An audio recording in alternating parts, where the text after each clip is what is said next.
So Sound of Freedom has absolutely been crushing it at the box office. It has just recently passed $130 million at the domestic box office and is set up for an international release late August in a bunch of South American countries, and this is only the beginning for Sound of Freedom. What came to a surprise with Sound of Freedom is that it completely annihilated Mission Impossible Dead Reckoning Part 1, and it's still beating it at the box office, and you can say it completely took its steam, or it didn't even give it any steam at the box office. Sound of Freedom kept Mission Impossible 7 out of top 3 again at the US box office after grossing a solid estimated $3.2 million on its third Monday. That is absolutely insane for Sound of Freedom. And let's look at the box office right here. This is Tuesday's box office numbers, and you can see here Sound of Freedom did $3.3 million at the box office, and Mission Impossible did $3.1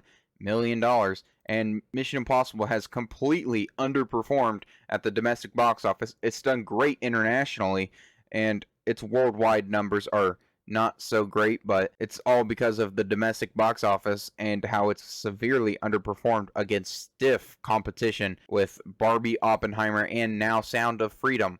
When this movie released, it was just Sound of Freedom in its second week of release, and Mission Impossible was expected to dominate the box office, and it didn't. And then Sound of Freedom kept rising and rising. Then Barbie and Oppenheimer came out and completely took Mission Impossible's legs away from them, and Mission Impossible is now a whimper in the wind. But what really hurt Mission Impossible Dead Reckoning Part 1 is the release that it had. It released in the middle of the week on a Tuesday instead of on the weekend, and then no one was able to go and see it, and then a bunch of other movies came out and drowned the movie out, like Barbie and Oppenheimer. They completely drowned out the momentum that Mission Impossible ever had, and that was because of Oppenheimer's IMAX contract that they had. Instead of Tom Cruise pushing back the release of Mission Impossible, he just said, screw it, we're going to move up the release a little bit